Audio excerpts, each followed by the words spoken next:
welcome back to my channel. In this video I will show you how to use voice typing in Windows 11. So let's get started. So first of all we are going to Notepad or Word where you will type,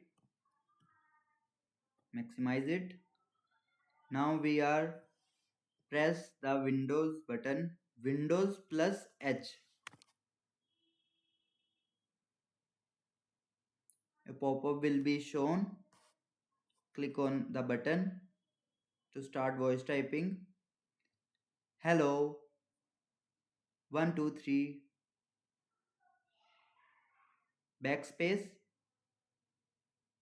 delete that.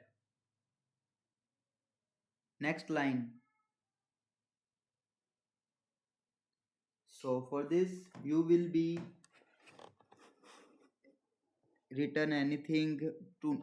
If you go to next line, just click next line. If you select all, say select all. So it is very easy to use. So if you want to close the voice typing, just click on the escape button to close it.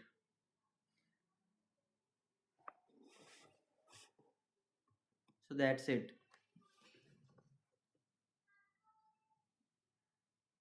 It's fast and convenient, perfect for anyone who wants to type hands-free. If this tutorial helpful you, don't forget to like, subscribe and hit the bell icon for more easy tech tutorials. Thanks for watching.